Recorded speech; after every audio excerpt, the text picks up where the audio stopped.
مصطفى رسول الله صلى الله عليه وسلم وعلى آله وأصحابه الكرام. الفاتحة.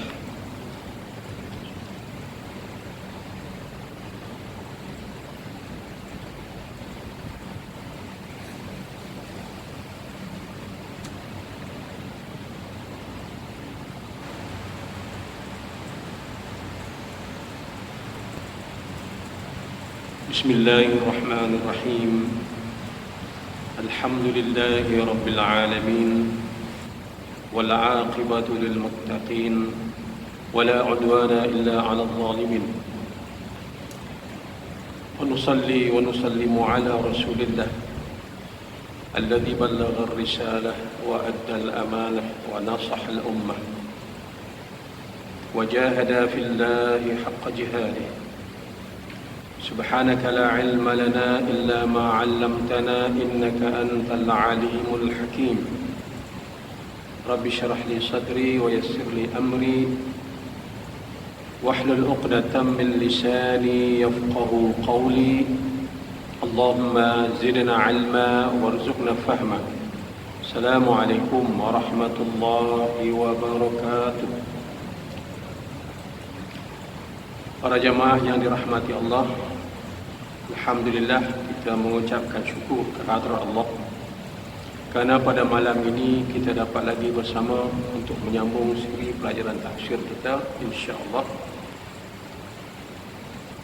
Yang mana pada malam ini kita masuk surah yang baru, iaitu Suratul Ma'un.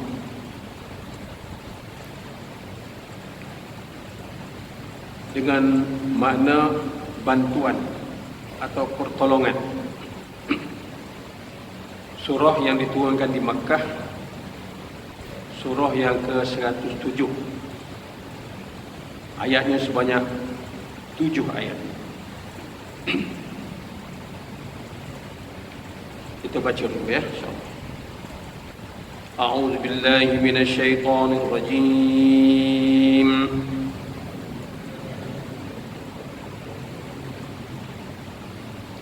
بسم الله الرحمن الرحيم.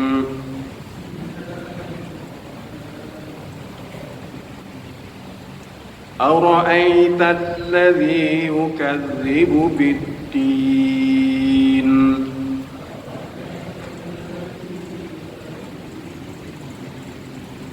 فذلك الذي يدع اليتيم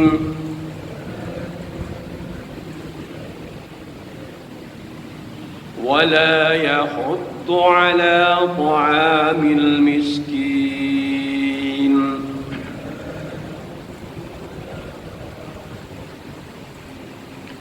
فويل للمصلين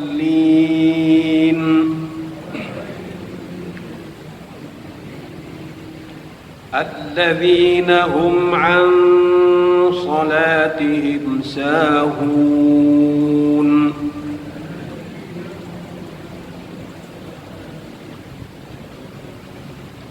الذين هم يراءون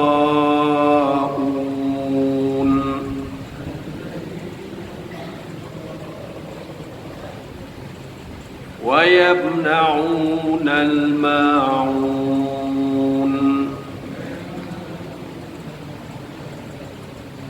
صدق الله العظيم.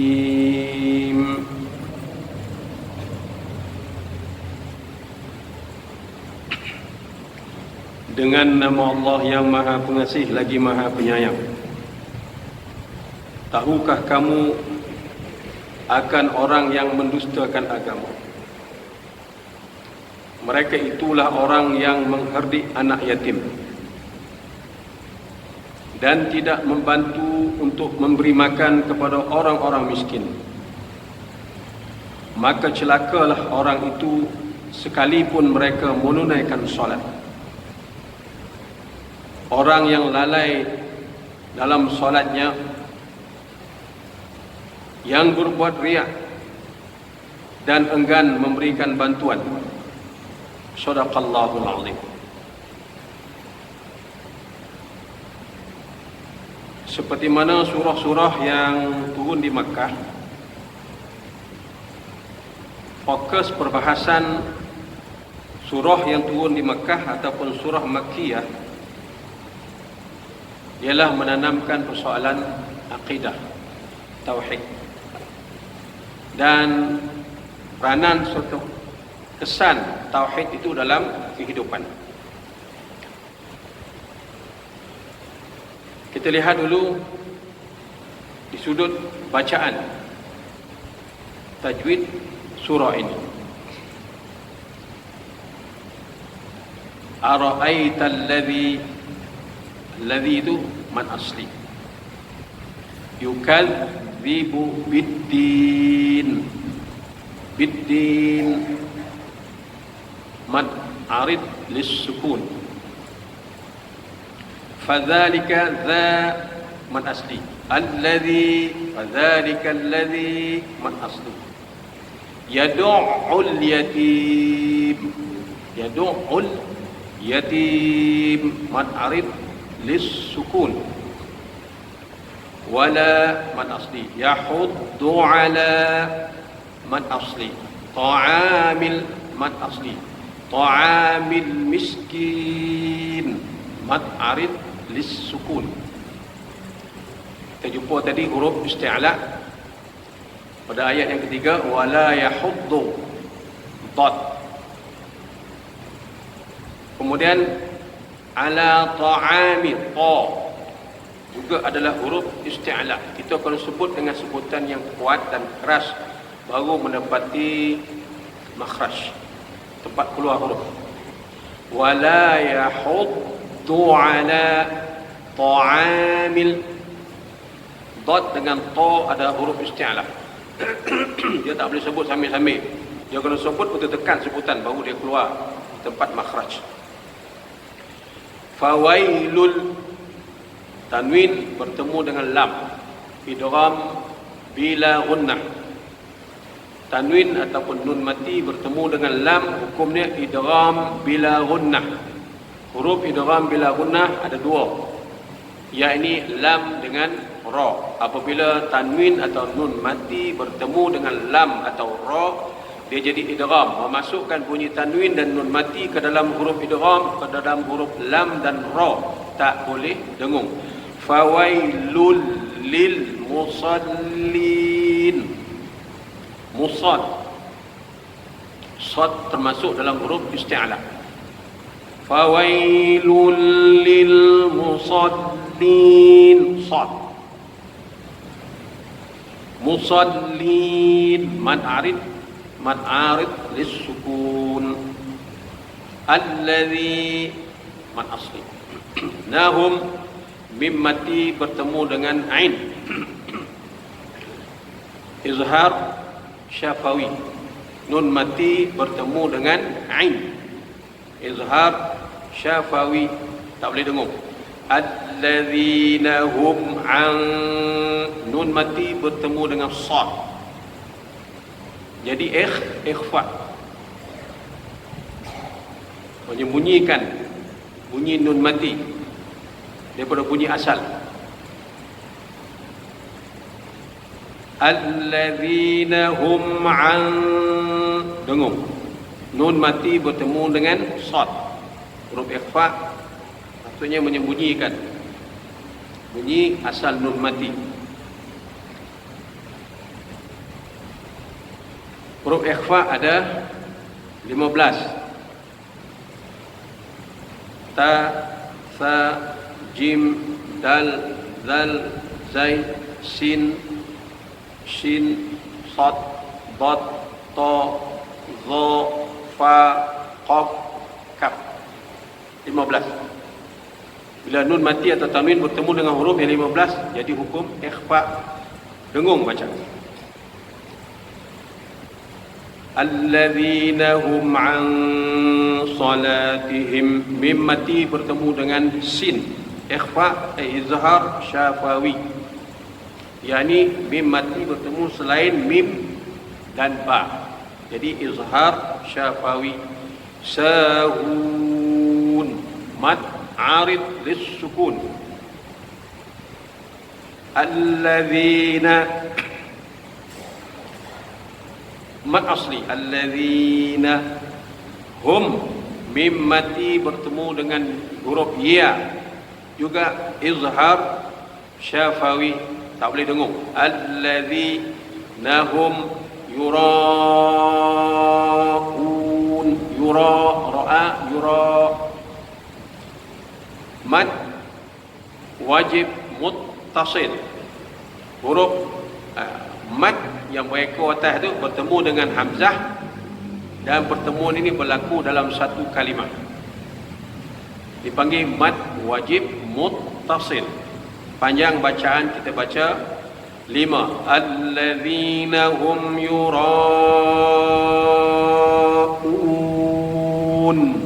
5 harakat. Yura'un, mad arid lis sukun.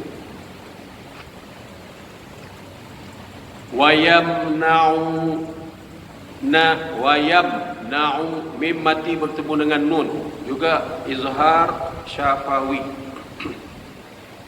Wa yamna'u, mad asli, nal ma'un, mad arid lis sukun. Alhamdulillah. Mudah-mudahan kita ingat apa ni bacaan bersifat tajwid dalam Al-Quran. Shadaqallahul azim.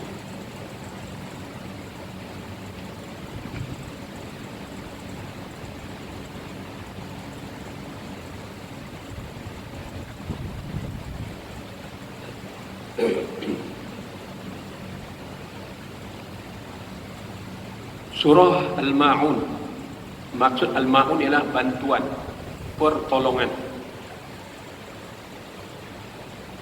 Sebab nuzul surah ini ataupun sababun nuzul, sebab diturunkan surah ini, ada riwayat menyatakan laha asbab, ada beberapa sebab menyebabkan turun surah ini. Kita ambil satu sebab, ya. Anna Abu Sufyan bin Harb kana yaqumu bin nahri kullu usbu'. Salah seorang tokoh besar di Mekah ialah Sufyan bin Harb. Kita sebut tadi Sufyan bin Harb dan Muawiyah bin Abi Sufyan, dia masuk kemudian Islam. Bila Rasulullah sallallahu alaihi wasallam menawan kota Mekah, baru dua orang yang masuk Islam. Dia kemudian. Dua orang ini adalah tokoh. Dan Abu Sufyan orang kaya. Dia setiap minggu dia akan sembelih, sama ada unta atau seumpamanya. Satu hari dia sembelih binatang sembelihan. Kemudian sebahagian beberapa orang anak yatim dengarlah Abu Sufyan ni sembelih binatang. Jadi datanglah budi-duyun anak yatim ni, datang berlari untuk dapatkan daging yang disembelih oleh Abu Sufyan. Risaulah tuan kan, anak yatim ni orang pandang tak ada rokok kan, nak pula orang kaya kan, tengok sedekah yang datang. Lalu bila budak ni hampir dekat sembelihan daging tu, daging dah sembelih tu, budak ni, anak yatim ni dihalau oleh Abu Sufyan. Bukan sakat dihalau, disosah dalam tungkek. Riwayat dah lah tak beri, orang sosah ni tungkek. Allah Akbar. Wa yub'iduhu, dan dia halau, pergi jauh-jauh, jangan dekat-dekat sini. Ini antara sebab surah tu diturun, turun surah. Allah respon perbuatan Abu Sufyan bin Harb terhadap anak yatim, terus turun surah ni.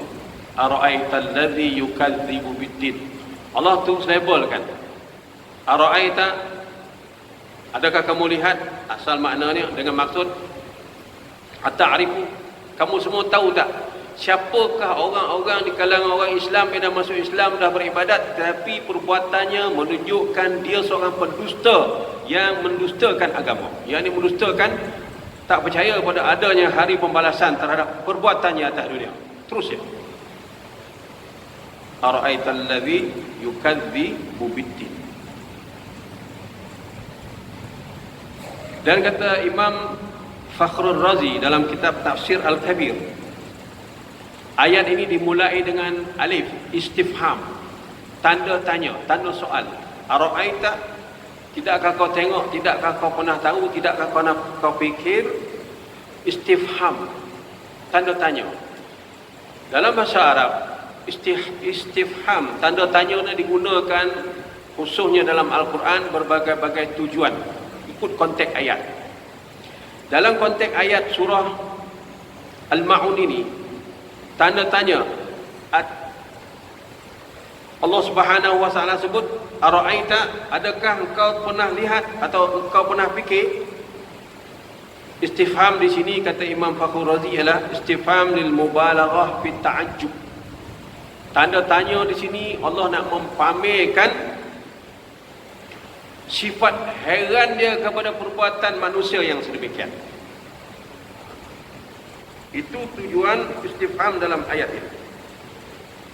Al-mubalaghah fi ta'ajjub, bersangatan heran oleh Allah Taala, macam mana dia boleh buat perangai macam tu.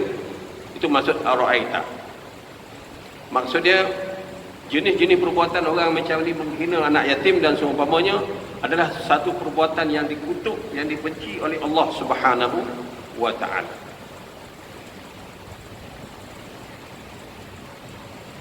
Ara'aita allazi yukadzibu biddin. Tidakkah kamu tahu? Tahukah kamu siapakah orang-orang yang mendustakan agama?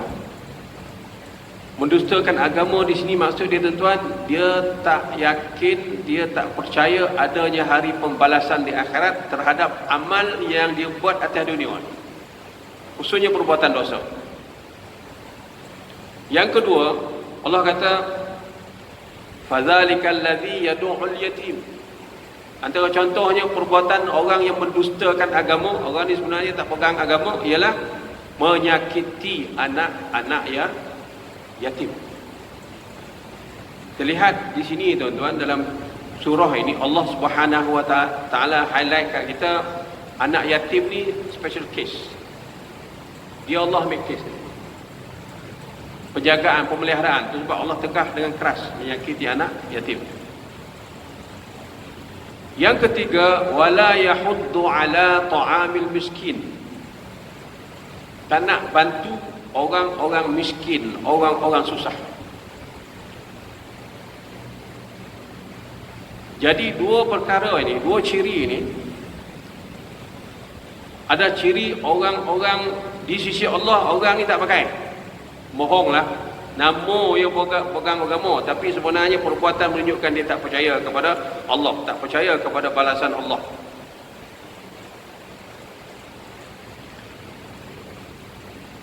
Dan disebut di sini surah Al-Ma'un diturunkan oleh Allah Subhanahu wa taala kay tu'alija qadaya muhimmah. Surah ini diturunkan oleh Allah Subhanahu wa taala untuk menyelesaikan satu isu besar, menjelaskan litu'akkad anna ad-din al-islami huwa dinur rahmah wat taqwa. Allah nak mengangkat dalam surah ini satu isu besar, bahawa Allah menjelaskan Islam adalah satu ad-din, agama. Kita terjemahkan, jelaskan agama itu. Din dengan istilah bahasa Melayu agama ialah nizamul hayat. Agama yang dikehendaki oleh Allah dalam surah ini, agama yang mesti dipahami sebagai nizamul hayat. Bukan agama literal yang dipahami oleh manusia biasa. Apa dia nizamul hayat? Nizamul hayat, orang Jawa kata ialah way of life. Sistem. Bukan ibadat-ibadat literal yang biasa dibuat. Lepas keluar daripada masjid, agama tidak ada kena-mengena dengan kehidupan. Bukan. Ini tujuan surah ini diturunkan, untuk mengubati kefahaman yang cacat di kalangan orang Islam, bahawa Islam ini diturunkan oleh Allah sebagai dinur rahmah, din atau way of life ataupun sistem kehidupan yang bersifat rahmah. Wa ma arsalnaka illa rahmatan lil alamin. Tidak kami utus kamu wahai Muhammad, bawa Islam ini, bawa Quran ini ke dunia, melainkan untuk menjadi rahmat kepada seluruh alam. Rahmatan lil alamin. Allah sebut rahmat Islam diturunkan, dilaksanakan di bumi ini bukan hanya kepada manusia, lil alamin. Bila terlaksana Islam di bumi, rahmatnya akan dirasai oleh seluruh penduduk langit dan bumi, bukan hanya manusia. Itu mesej. Surah ini diturunkan oleh Allah Subhanahu wa taala, dan juga Islam adalah din yang bersifat, yang menanamkan sifat takwa dalam hati dan batin manusia. Di antara sifat rahmah yang disebut secara langsung dalam ayat ini ialah birahmati yatim, merahmati, kasihan, belas, ambil berat, ambil tanggungjawab, selesaikan, solve problem anak-anak yatim. Yang kedua, warifqi bil miskin, bersikap lemah lembut dan berusaha menyelesaikan masalah hidup orang-orang miskin. Dan juga surah ini selain daripada menyebut tentang anak yatim dan mengambil berat persoalan orang miskin, ubah nasib mereka, kama hazzarallahu minal ghaflah fi iqamatis solah. Dalam bab yang sama, dalam masa yang sama, Allah mengingatkan supaya kamu jangan lalai dalam solat kamu. Ini 3 mesej besar yang dibawa oleh surah ini. Jadi kita dapat lihat di situ, tuan-tuan, surah ini menepati apa yang disebut oleh Nabi sallallahu alaihi wasallam. Nabi sallallahu alaihi wasallam menyebut tentang Islam ni ad-dinu muamalah. Ad-din muamalah. Apa maksud din muamalah? Din ataupun agama ni dia adalah satu sistem yang menyelesaikan masalah manusia. Di situ kita lihat Islam ni salah satu peranan dia diturunkan adalah untuk inqas, menerima, memikul satu beban atau tanggungjawab yang dipanggil mas'uliyah ijtimaiyah, atau disebut sebagai social responsibility. Islam mengandungi prinsip ini. Bukan hanya ibadat yang bersifat pribadi. Ini mesej besar surah ini. Islam membebankan satu tanggungjawab sosial yang mesti dilaksanakan oleh semua orang Islam. Bukan semata-mata ibadat ritual yang dibuat.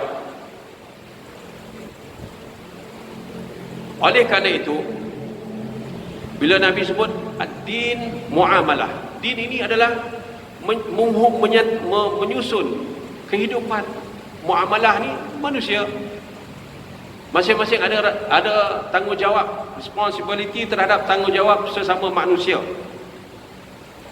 Diterjemahkan ad-din muamalah ialah religion is in the treatment of other.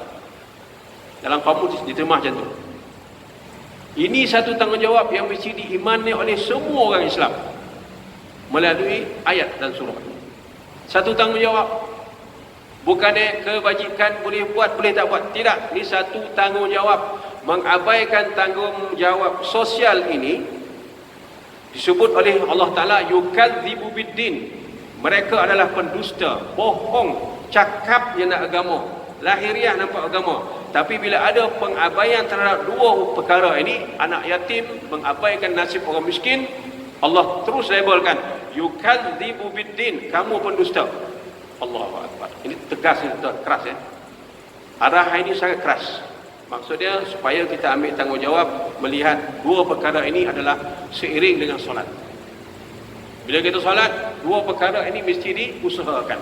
Semua orang terlibat dalam isu ini, selagi dia beriman kepada Allah Subhanahu wa taala. Oleh kerana itulah almarhum Syekh Muhammad Al-Ghazali, salah seorang ulama besar di Mesir, ulama Azhar,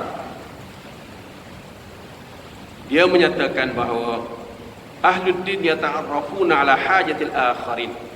Orang yang mengaku beragama dia mestilah bergerak untuk berusaha menyempurnakan keperluan hajat saudara-saudara Islam yang lain. Ini tanggungjawab sosial yang ada dalam kalimah la ilaha illallah. Islam tidak jumud, Islam tidak rigid. Islam satu agama yang bersifat komprehensif, lengkap. Dan kata Imam Ghazali, kadar tuntutan berusaha membantu dua jenis manusia ni tadi, anak yatim dan juga orang miskin, wa yusari'una fi qada'iha. Dia adalah program yang perlu segera digerakkan. Ya. Program yang perlu segera digerakkan atas nama umat, atas nama jama'i, atas nama kesatuan. Ya, bukan tugas perseorangan, tugas jama'i secara kolektif.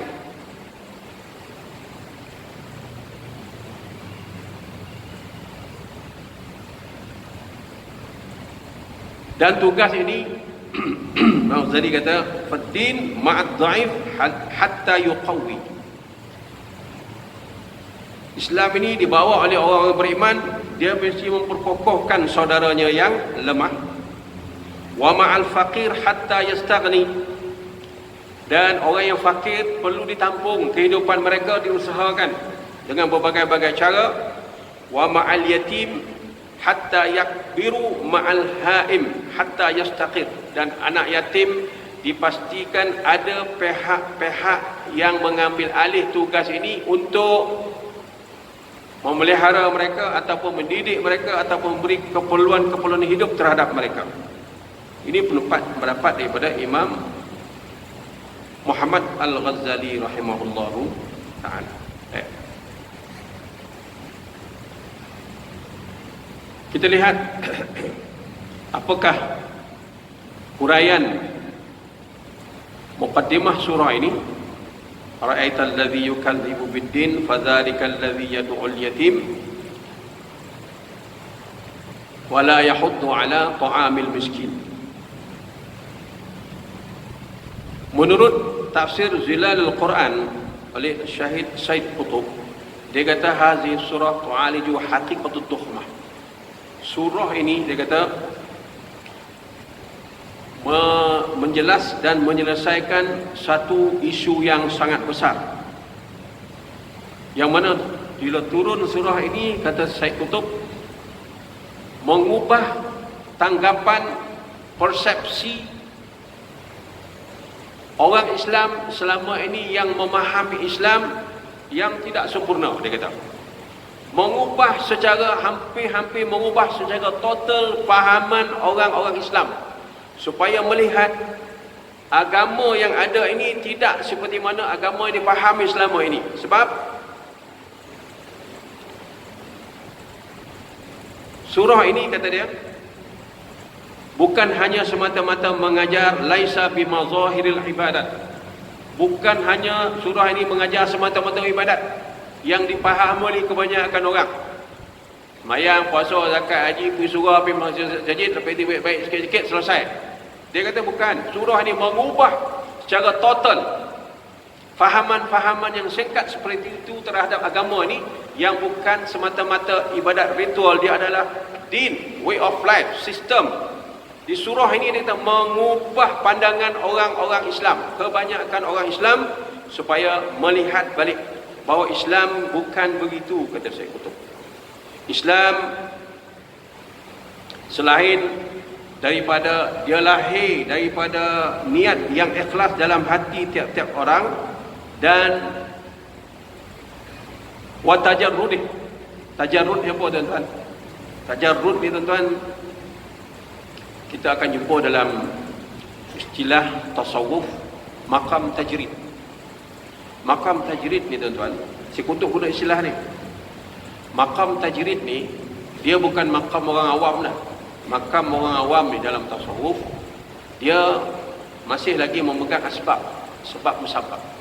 Orang duduk maqam tajrid ni, dia tak pegang sebab, terus dengan Allah Ta'ala, ya? Itu maqam lah. Kalau sekiranya Allah negurahkan sampai di situ, itu Itulah makamnya. Jadi Syed Qutb kata, Islam ni adalah satu agama yang mendidik kita melakukan sesuatu daripada lubuk hati dia dengan ikhlas. Yang kedua, wa tajarrudih, dengan tajrid. Maksudnya tuan-tuan, surah ini mendidik kita. Bila kita Islam, bila kita beriman, kita beramal, di depan kita masih banyak tanggungjawab yang dipikulkan atas bahu kita, yang mesti kita laksanakan mewakili dan melengkapi makna khalifah Allah di bumi. Itu dia kata tadi, takadu tubaddilul mafhum sa'id. Surah ini hampir-hampir mengubah satu konsep persepsi orang terhadap agama ni yang selama dipahami, ubah. Sebenarnya Islam ada tanggungjawab lain selain daripada ibadat-ibadat yang kita buat. Keikhlasan yang tertanam kokoh dalam hati melihat Islam ini satu kesatuan amal yang menyeluruh, sistem hidup yang lengkap, mesti dilaksanakan secara kolektif, kata Syed Qutb. Meninggalkan kesan atau impact, apa dia? Meninggalkan kesan, dia kata ila athari fi qalbin, dia meninggalkan kesan dalam hati setiap individu muslim. Apa kesan dia? Tadfa' ila al-amal as-salih. Orang Islam ni tuan-tuan, dia sensitif. Bila iman dia hidup, dia sensitif melihat dunia keliling dia. Bagaimana nasib umat dia, bagaimana nasib orang fakir miskin, bagaimana nasib orang tercuci, bagaimana nasib anak yatim, bagaimana nasib orang fakir dan sebagainya. Dia kata keikhlasan memahami agama ini begitu bentuknya mendorong lahirnya insan. Apa nilai dia? Tadfa' ilal amalis salih. Dia akan fikir macam mana jalan nak menyelesaikan masalah umat. Bukan macam anau dalam beluka, melepaskan pucuk masing-masing. Yang penting dia senang, keluarga dan senang, anak bini senang makan, yang lain pok dia lah, tak pakai. Allah Ta'ala kata, kalau ada sikap ini dalam hati dia, orang yang mengaku la ilaha illallah, orang ini dilabelkan oleh Allah Ta'ala yukadzibu biddin. Itu sebab tuan-tuan, dalam hukum al-jar, jiran, ini tanggungjawab sosial tuan-tuan. Al-jar, jar ni jaridil qurba, jiran terdekat. Dia punya sempadan jiran terdekat ni berapa luas tuan? 40 buah rumah keliling. Kita punya tanggungjawab sosial kepada masyarakat kita, jiran terdekat, jaridil qurba, 40 rumah. Kena ambil tahu. Sekurang-kurangnya kita tahu apa masalah saudara kita, rumah hujung tu. Kalau kita tak mampu tolong, maksud begitu. Usahakan orang lain untuk bantu. Cari jawatan agama, cari baitul mal, cari baitul zakat, cari bantuan, bentuk sport, apa satuan dan sebagainya. Itu maksud dia dalam Islam, menepati maksud ayat ini. Kata Syed Syahid untuk mendorong orang melakukan amal soleh. Wa tatamassalu fi suluk, dan juga dia membentuk akhlak pribadi seorang muslim yang sangat menarik. Bila faham yang ini, dia kata tasluhu bihi hayatin nas fi hadhil ard wa taraqqi, dan nilai pribadi muslim yang seperti ini, rasa tanggungjawab di bahu dia terhadap nasib umat, apa kesan? Maka lahirlah kehidupan yang aman, harmoni di bumi, khususnya di kalangan masyarakat Islam, kata Syed Qutb.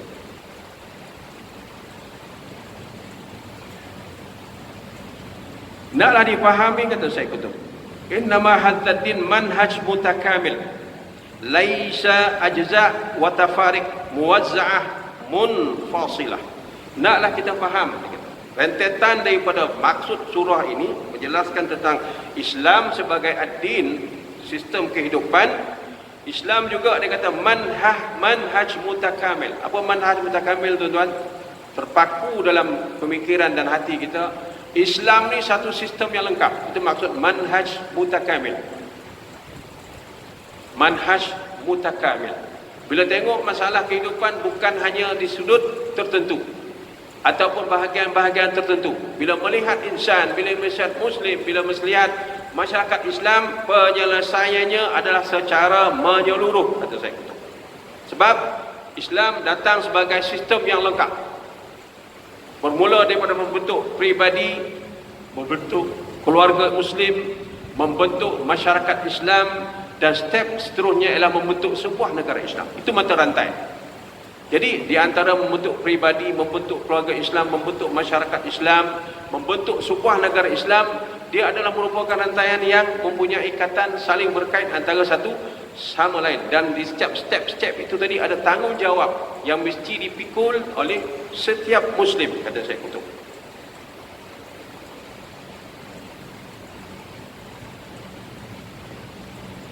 Dia bukannya agama yang bersifat tafarik waza'ah munfasilah.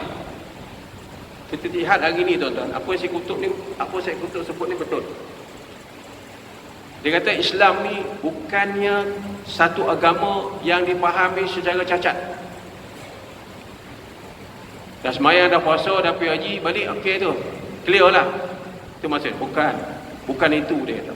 Itu memahami Islam dan bentuknya yang cacat, mutafariqah, ataupun disebut oleh Syed Qutb tafarik. Tidak jadi kesatuan yang lengkap sebagai satu sistem. Islam bukan begitu, dia kata. Surah ini menjelaskan hakikat ini. Ataupun yu'addi minhal insan ma yasha', ataupun orang beranggap agama ni suka dia nak buat lah, mana dia rasa dia minat dia buat, itu dia akan buat. Yang dia tak suka dia akan tinggal. Bukan, itu bukan Islam. Kita Syed Qutb. Islam dia kata tata'awanu haqiqatu hadzadin. Islam ini menggabungkan unsur ibadat, syiar-syiar Islam, tanggungjawab yang bersifat pribadi, dan tanggungjawab yang bersifat kemasyarakatan. Yang mana tanggungjawab ini yang dibebankan oleh Allah kepada orang-orang yang beriman, haitsu tantahi kulluha 'alal bashar. Manfaatnya akan kembali kepada manusia.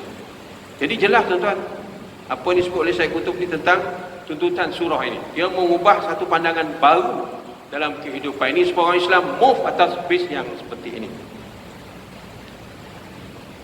Jadi kata Syed Qutb, surah ini turun ara'aita, dengan maksud ara'aita allazi yukadzibu biddin.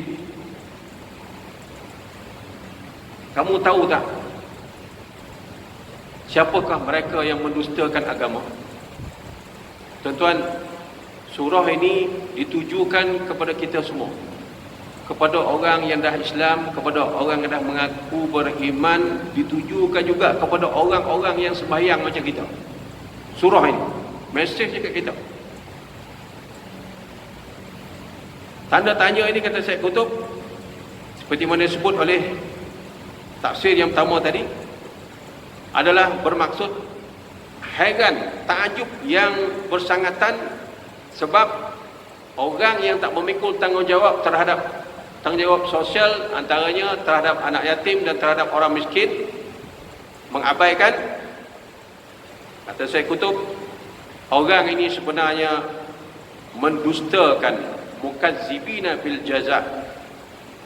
Dia seolah-olah tak percaya perbuatan dia, mengambil ringan, mudah, tidak bertanggungjawab terhadap dua golongan ini tadi. Sebenarnya dia akan dihukum oleh Allah pada hari akhirat esok dengan sebab kelalaiannya. Jadi perbuatan ini termasuk perbuatan mendustakan agama. Jadi Syekh Qutb kata wa yantazir may yasmi'u hadzal istifham.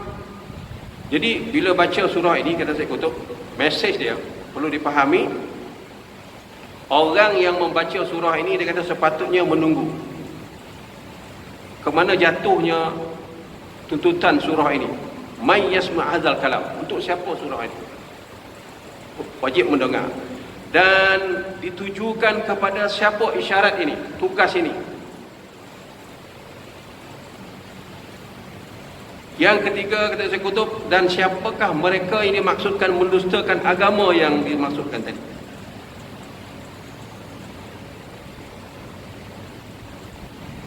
Tidak lain dan tidak bukan mengabaikan tugas dan tanggungjawab terhadap dua golongan tadi, yakni golongan anak yatim dan golongan orang-orang yang miskin.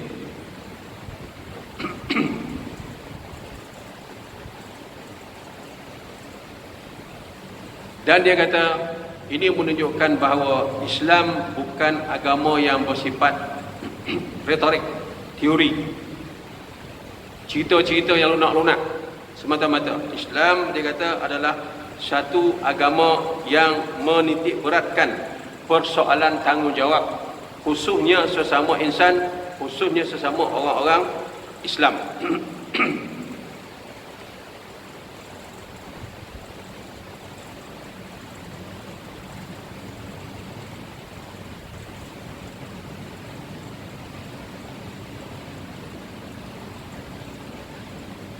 Dalam tafsir Ibnu Katsir menyebut ara'aita, maksudnya tidakkah kamu tak tahukah, ataupun adakah kamu tahu, maksudnya tanya. Orang yang mendustakan agama itu, kata tafsir Ibnu Katsir, maksudnya ialah mereka ini tidak mempercayai adanya hari pembalasan, adanya unsur pahala dan unsur dosa yang akan ditanggung di akhirat besok. Dan inilah dalam Al-Quran dirakamkan oleh Allah, orang ini seolah-olah mempertikaikan, tak percaya hari hisab, hari kiamat. Allah rakam dalam Al-Quran surah Al-Waqi'ah ayat yang 47. Aiza mitna wa kunna turaban wa izaman a inna lamab'usun. Bila kami dah mati, daging, urat, tulang berulang kami sudah hancur, bagaimana kami boleh dibangkitkan balik? Tak percaya Tu dulu-dulu orang-orang kafir, orang-orang yang engkar ni sebut secara direct, dah hancur dalam tanah, tulang-tulang pun dah tak ada, nak bangkit macam mana? Mempertikai dan memperolok-olokkan janji azab Allah kepada mereka. Dan dalam ayat yang lain mereka menyebut ini bentuk pendustaan, tak percaya. Mayyuhil izama wa hiya ramim. Siapakah yang boleh menghidupkan balik, membentuk balik tulang-tulang yang dah hancur jadi debu? Ini bentuk-bentuk yang dirakam oleh Al-Quran tentang rasa tak yakin, was-was, ragu-ragu ataupun terus tak percaya adanya hari pembalasan. Jadi tuan-tuan, kata Ibnu Katsir, orang yang mengabaikan tugas bertanggungjawab tadi, orang ini termasuk orang-orang yang sama seperti orang-orang terdahulu yang mempertikai akan adanya hari pembalasan.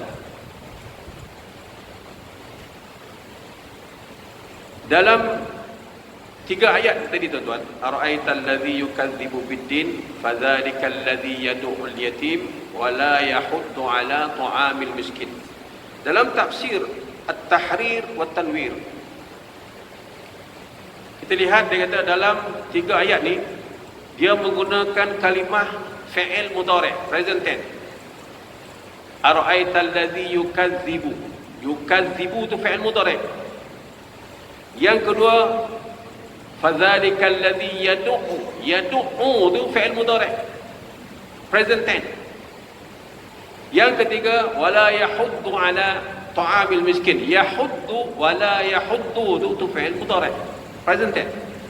3 kalimah berurutan menggunakan fi'il mudhari'. Kenapa Allah menggunakan kalimah fi'il mudhari'? Sebabnya kata tafsir At-Tahrir At-Tanwir, fi'il mudhari' ini menunjukkan, dia kata li'ifadati tukarriru zalika minhu wa dawamuhu. Dia kata ini menunjukkan soal pengabaian terhadap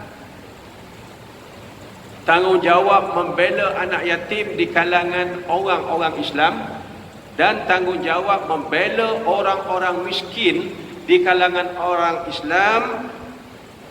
Tukarriru zalika wa dawamu, dia akan berulang di setiap zaman, akan berlaku. Jadi Allah menarik perhatian kita tuan-tuan, maksudnya orang yang dilabel oleh Allah Ta'ala pendusta, pembohong ni, lahiriah nampak agama, Orang ni akan ada di setiap zaman. Simple dia. Apa kesalahannya? Abaikan anak yatim dan tak ambil kisah terhadap nasib orang miskin. Ada yang sombong tu, kadang-kadang keluar cakap tak mau tolong orang, tak mau ambil borek hal orang. Apa? Nak tolong-tolong orang. Kau ingat senang kau nak cari duit. Kau ingat senang kau nak senang. Sombong kan? Orang yang beriman, dia tak akan terkeluar cakap ini. Dengan sifat hamba dia, perhambaannya, sifat syukurnya kepada Allah Subhanahu wa ta'ala. Sebab lafaz-lafaz yang sedemikian menunjukkan adanya sifat kufur di dalam jiwa mereka. Takzib ni kufur, tuan-tuan. Mendustakan tanggungjawab ini satu tindakan kufur kepada perintah Allah Subhanahu wa ta'ala.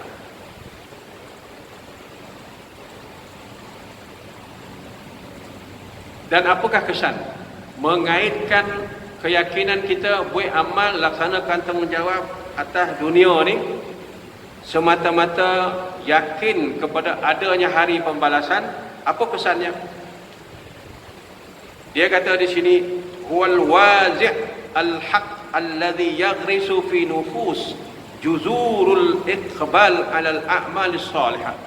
Tuan-tuan, orang yang beriman, buat baik kerana yatim, buat baik kepada orang miskin, tolong orang miskin ni, kalau dia buat berdasarkan keyakinannya, apa yang dikorbankannya atas dunia ni untuk dua golongan ni akan dibalas di akhirat besok sebesar-besar balasan di sisi Allah. Bila ada keyakinan ini, dia kata ini merupakan suatu daya kekuatan daripada dalam seorang pribadi Muslim untuk melahirkan amal soleh yang luar biasa. Dulu kita pernah sebut, tuan-tuan, salah seorang orang kaya Kuwait, top 10 di Kuwait, masyhur dengan nama Abu Badar, Syekh Mutawwid Abdullah. Syekh Abdullah Mutawwid, dia antara orang yang paling kaya di Kuwait. Dah meninggal lah hampir 5 tahun lepas. Dia menggunakan kekayaan dia, tuan-tuan. Dia bina apartmen, bukan rumah flat, tuan-tuan, apartmen. Kalau tak silap saya 5 blok ke 7 blok, bertingkat-tingkat tinggi. Dan dia wakafkan rumah tu khas untuk fakir miskin dan anak yatim. Apa yang mendorong dia mengorbankan harta dia ni, tuan-tuan? Ini yang disebut eksekutor. Orang yang yakin akan pembalasan dia akan peroleh di hari kiamat hasil pengorbanannya membela dua kategori manusia ini, dia yakin. Bila tahu, tuan-tuan, bila dia dah meninggal dunia, baru tahu jasa dia. Tak termasuk kisah seorang lagi doktor perubatan, juga orang Kuwait. Dia tinggalkan Kuwait, dia pergi duduk di Afrika. Dia bina 1000 lebih buah masjid di Afrika Tengah. Dia bina rumah anak yatim, dia gali perigi, dia bina madrasah tahfizul Quran. Dia tampung 50,000 anak yatim. Bagaimana usaha seperti ini lahir, tuan-tuan? Tidak lain dan tidak bukan meyakini adanya pembalasan di hari akhirat. Dia bawa keluarga dia pergi duduk di Afrika Tengah, di Afrika yang miskin. Duduk di situ mendidik manusia dengan harta dia. Allahu Akbar, tuan-tuan. Ini tuntutan surah ini. Kita lihat di sini, tuan-tuan, Islam ni satu agama yang bersifat praktikal dan dia bersifat jama'i, kolektif. Dia bukan Islam agama yang bersifat peribadi. Kita nak masuk syurga, kita dengan keluarga kita. Tak. Islam ni satu agama yang berkomprehensif, mengambil kira satu tanggungjawab besar dari aspek kemasyarakatan dan menjadi satu tanggungjawab wajib, mesti dilaksanakan. Ini kena ubah. Tu saya kutip kata tadi. Surah ini turun mengubah persepsi orang Islam terhadap tanggungjawab sebagai seorang Muslim. Bukan seperti mana anau dalam peluka melepaskan pucuk masing-masing. Ini Quran, tuan-tuan. Quran ini bersifat praktikal. Ajak kita, ya. Agama ini bukan hanya bersifat ritual yang kita fahami selama ini, ya. Ini apa yang disebut oleh Asy-Syahid Said Qutb.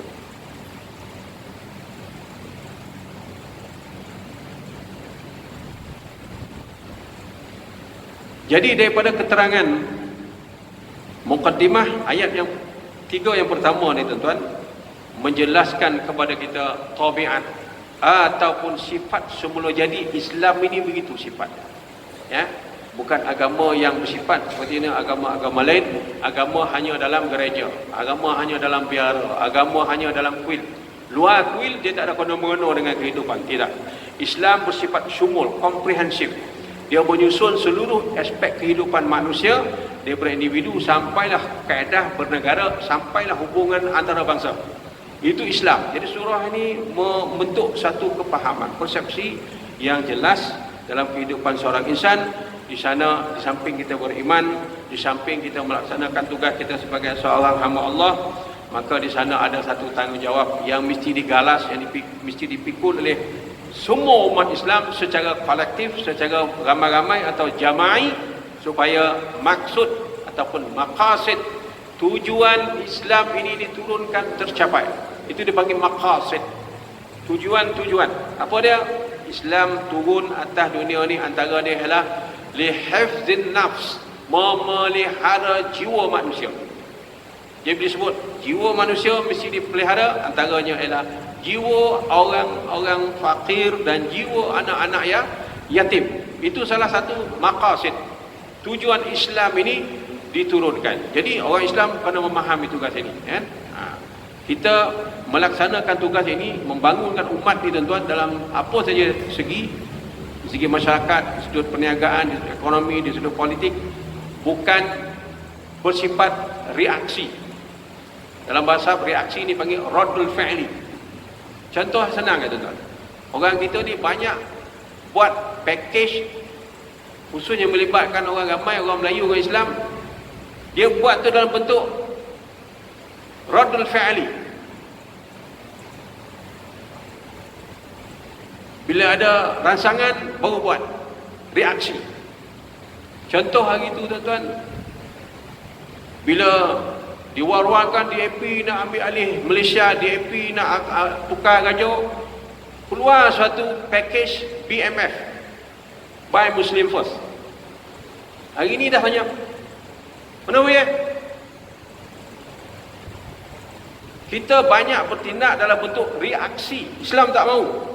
Islam nak kita faham tugas kita membela umat ini, Muslim ini, anak yatim, orang fakir, janda, orang susah, adalah satu tanggungjawab iman, bukan reaksi. Dah tanya, mana di BMF? Ada boleh tak dalam WhatsApp? Tak ada boleh dah. Mana boleh? Sebab orang cakap buat dalam bentuk reaksi, angin-angin teh ayam, lepas itu hilang. Tak. Islam dia bermula daripada batin, hati kita. Ini satu tanggungjawab yang bersifat imaniah. Ditanam di situ. Apa dia? Tanggungjawab kepada sesama Muslim. Kepada siapa? Ayat ini mengkategorikan tugas tanggungjawab kita membela anak yatim. Yang kedua, orang fakir dan miskin. Itu sebab tuan-tuan akan datang ni, kita akan tengok seterusnya Allah Subhanahu wa taala menjelaskan ciri-ciri pendusta terhadap agama ni. Selain mengabaikan dua tugas ini, Allah sebut di hadapan tu fawailul lil musallin. Wail ni tuan, kalau kita terjemah bahasa ni sembilan lah, wail ni tuan, hampir celaka, gampang kau orang sembahyang. Tentulah fawailul, wail tuan tu makna dia kasar tuan. Allah tegur tu pengabaian terhadap tugas dan tanggungjawab orang ni. Apa antara sebab punca dia? Solat tidak berkualiti. Bila keyakinan dia tak ada, buat solat satu ayam, kokeh-kokeh lagi tak pakai. Fawailul lil musallin, celakalah kamu. Wail di sini mana tuan-tuan? Halak, binasalah kamu. Siapa? Orang-orang yang bersembahyang. Ini kita akan bincang nanti tuan-tuan tentang konteks kualiti solat. Apa maksud solat yang berkualiti, yang dikehendaki oleh Allah, yang menjadi pribadi dalam hati seorang Muslim. InsyaAllah kita akan sambung pada sesi yang akan datang. Jadi jelas di sini tuan-tuan, Islam diturunkan oleh Allah Subhanahu wa taala adalah sebagai agama yang bersifat komprehensif, lengkap.